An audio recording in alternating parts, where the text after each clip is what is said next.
We are here with a new topic. As we discussed in the last two lectures, the supply and demand. So here we discussed there the law of demand, law of supply. हम यहाँ से उस बात को आगे बढ़ाने की कोशिश करेंगे कि in the law of supply we understand that basically the quantity supplied has a relationship with the prices, okay, and it is a positive relationship with the prices. And second thing is that the quantity law of demand mean quantity demanded has again a relationship with the prices, but this relationship is called a negative relationship. यहाँ पर हमने बात करनी है market equilibrium की. So how these two concepts law and demand and law and supply they can be use to determine the market equilibrium. Let's see. So first of all, what is this? Basically, bringing supply and demand curve together determines a market mechanism. So first of all we have to understand about the market mechanism. In the market mechanism, we must bring these two curves, supply curve and demand curve together, and then that's why the market will be there. Okay, देखिए market की definition में भी यही the collection of sellers and buyers. जब हम sellers और buyers को एक जगह पर इकट्ठा करते हैं तो वहाँ से मार्केट मैकेनिज्म बनना शुरू होता है. क्योंकि बात यह है कि आपने देखा जब मार्केट लगती है तो लोग अपनी चीज़ें लेके वहाँ पर आते हैं, और जब वहाँ पे अपनी सेलर्स अपनी चीज़ें लेके आते हैं तो डेफिनेटली वहाँ पर डिमांड आती है और परचेज़र और बायर्स भी वहाँ पे ख़रीदने के लिए होते हैं. सो दिस इज़ द मैकेनिज़्म के बहुत सारे लोग जो है वो एक जैसी चीज़ें बेच रहे होते हैं. That determines the market mechanism. और फिर कस्टमर को जो डिमांड करता है, जो डिज़ायर होती है इसके पास, वो वहाँ सेटिस्फाई होता है जहाँ पर उसको उसकी मर्ज़ी की प्राइस मिलती है और मर्ज़ी की क्वालिटी मिलती है. So this is just little bit market mechanism. How we can see the market mechanism here. So हमने कहा कि अगर हम दोनों कर्व्स को टुगेदर ले आते हैं और देखते हैं तो मार्केट मैकेनिज़्म क्या बनता है. इसके बाद होगा क्या जब हम ले आएंगे, तो हम कहेंगे the intersection point of the supply and demand curve is called the market equilibrium. जहाँ पर ये लॉ ऑफ डिमांड और लॉ ऑफ सप्लाई से हासिल करदा कर्व्स जहाँ पर एक दूसरे के साथ इंटरसेक्ट करेंगे, हम कहेंगे कि वहाँ पर that is called the market equilibrium. Equilibrium के बाद हमें देखना यह है कि जब हम एक इक्विलिब्रियम पॉइंट हासिल कर लेंगे, so now there will be a price and quantity at equilibrium point. This is called the market clearing price and quantity. So हम ये कहेंगे कि मार्केट अपने आप को उस प्राइस पे और उस क्वांटिटी डिमांड के ऊपर, सप्लाइड के ऊपर क्लियर कर रही है. So this is called the market quantity demanded and supplied, and this is called the market price. So ये हमारी डेफिनेशन और डिस्कशन है. How it will perform graphically, let's see. So we know that the quantity supplied has a positive relationship with the prices. तो हमने ये बात जानी थी कि suppliers जो होते हैं they are ready to sell their product at different prices. तो definitely on higher price they will supply more. So what type of the relationship will be? So we will see that there look like a positive relationship, and this is supply curve. Okay, fine. So next, what is the other relationship? Quantity demanded. So we know that they have the negative relationship. When the prices will increase, the people will demand less and the quantity demand will go down. So there has a negative relationship like this. So what is happening here basically?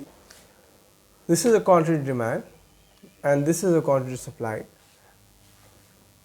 and these are prices, and we are bringing together. So this is basically an intersection point. This intersection point is basically called the market clearing price and quantity, because यहाँ पर एक कोई ना कोई price हमें मिलेगी और यहाँ पर कोई ना कोई क्वांटिटी हमें मिलेगी. सो हम कह रहे हैं कि ये जो क्वांटिटी है Q0 और ये जो प्राइस है P0, ये market clearing price and quantity है. Second thing is that what is happening, basically supplier ने जैसे जैसे मार्केट की प्राइस बढ़ती जा रही थी, सप्लायर ज़्यादा सप्लाई करने के लिए रेडी था और एक पॉजिटिव रिलेशनशिप था. जैसे जैसे मार्केट की प्राइस बढ़ती जा रही थी क्वांटिटी डिमांड में कंट्रैक्शन आ रही थी और वो आहिस्ता आहिस्ता कमी आ रही थी, और देखें यहाँ पर प्राइस कम है तो क्वांटिटी डिमांड ज़्यादा है, जैसे जैसे प्राइस बढ़ती गई डिमांड कम होती जा रही है। ओके, एक पॉइंट आया कि जहाँ ये सप्लाई करता रहा वो डिमांड करते रहे और उन दोनों की जो सेटिस्फेक्शन है वो एक हो गई, और this is called the equilibrium point. So that's why ये एक ऐसी प्राइस है कि जिसके ऊपर सप्लायर भी अपनी सप्लाई करने के लिए रेडी है और मार्केट भी, यानी कि इसके जो पीपल्स हैं वो भी उस प्राइस के ऊपर डिमांड कर रहे हैं। सो this is a very simple concept of market equilibrium. अब हम देखते हैं कि इसके अंदर कुछ मज़ीद बिहेवियर्स नज़र आ सकते हैं हमें, जिसमें हमें बड़ा इंपॉर्टेंट कंसेप्ट नज़र आता है सरप्लस का, कि सरप्लस से क्या मुराद है। सरप्लस से देखिए सिंपल है, it's very self explanatory word. किसी चीज़ का ज़्यादती होना, इजाफा होना। इजाफा कब होता है?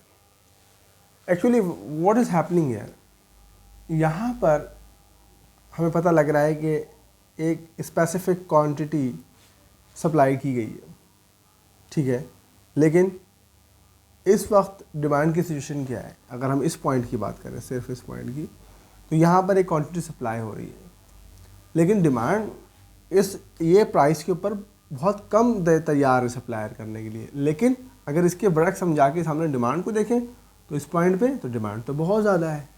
ओके, सप्लायर ने कहा कि थोड़ी सी क्वांटिटी में और बढ़ाता हूँ लेकिन मुझे प्राइस दो।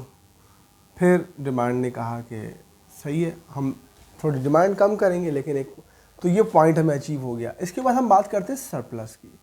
सरप्लस पे यहाँ पर अगर कोई प्रोड्यूसर प्रोड्यूस करके रखा हुआ है, सो वो आपसे यहाँ पर ये वाली प्राइस डिमांड करेगा, फाइन, और यहाँ पर डिमांड कर्व के मुताबिक डिमांड इतनी है। So peoples are demanding at that price here and producer are supplying at that price there. तो इसका मतलब ये कि सप्लाई कर्व क्वांटिटी ज़्यादा रखता है और डिमांड के मुताबिक इस प्राइस पे क्वांटिटी कम डिमांडेड है, तो that is area is called the surplus, कि ये सारा क्वांटिटी स्टॉक में होगी, सरप्लस होगी। ओके, सिमिलरली हम एक दूसरा फिनोमेना डिस्कस करते हैं, this is called the shortage. और शॉर्टेज के लिए जैसे मैंने आपसे बात करी कि अगर इसी तरह से इसको रिवर्स करके पढ़ते हैं कि ये एक प्राइस है P2 और उस प्राइस के ऊपर हम ये देख रहे हैं कि P2 मार्केट प्राइस से नीचे है। Okay, if it is less तो पीपल आर डिमांडिंग मोर, उसके ज़्यादा डिमांड कर रहे हैं, लेकिन सप्लायर इस प्राइस के ऊपर कम देने के लिए राजी है। When supply is short and demand is more, this is called the shortage.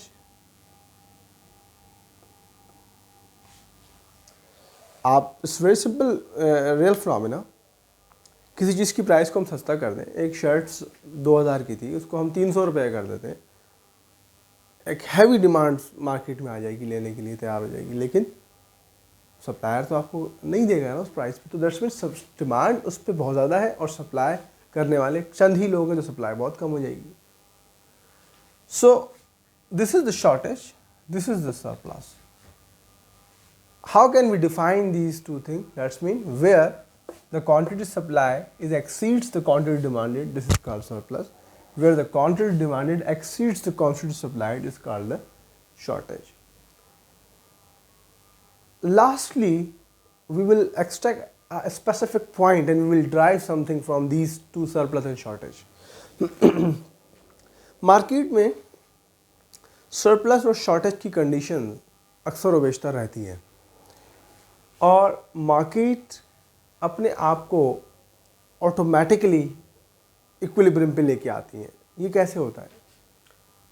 Actually जब सरप्लस से हम स्टार्ट करते हैं, जब सरप्लस मार्केट में एग्जिस्ट करता है, so what is happening basically, A to Z suppliers आए, उन्होंने एक चीज़ मार्केट में फ्लोट करी और जब सप्लाई करने के बाद उन्होंने देखा कि क्वांटिटी सप्लाइड एक अच्छी तरीके से मार्केट में आ चुकी है, एंड उसके बाद उन्होंने डिफरेंट फार्मूलाज के तहत उसकी एक प्राइस डिटरमाइन कर ली. Let's suppose this is called the P1. Okay, so after determining the price P1 they understand that the people are demanding less because they are not, all the people are not happy on this thing. That means there are some people they are demanding, but maximum people are not demanding at that price. So what is happening? At the end surplus बन रहा है और आपकी supply stocks में बढ़ी है. So जब आपकी सप्लाई स्टॉक में बढ़ी होती है और एक स्पेसिफिक अमाउंट पे लोग आपसे डिमांड कर रहे होते हैं, लेकिन आप कहते हैं, तो फिर फ़ौरन प्रोड्यूसर्स को, सेलर्स को इस बात पर सोचना पड़ता है कि स्टॉक अवेलेबल हमारे लिए नुकसानदेह हो सकता है समटाइम, और दूसरे मार्केट्स में सेलर्स भी इंट्रोड्यूस होते हैं जो मज़ीद इसको और कॉम्पिटिटिव करके अपना माल बेच सकते हैं. सो दैन फिर प्राइसेस के ऊपर एक नेगेटिव प्रेशर आता है, and then the thing is that the supply will be on that side thing, but यहाँ से वो अपनी इस प्राइस को इक्विलिब्रियम करके एक लो प्राइस पे लाने की कोशिश करेगा. सिमिलरली एक प्राइस पर पॉजिटिव प्रेशर भी आता है, यानी कि सप्लायर यहाँ पर अपनी चीज़ को रखा हुआ होता है and then peoples are demanding more.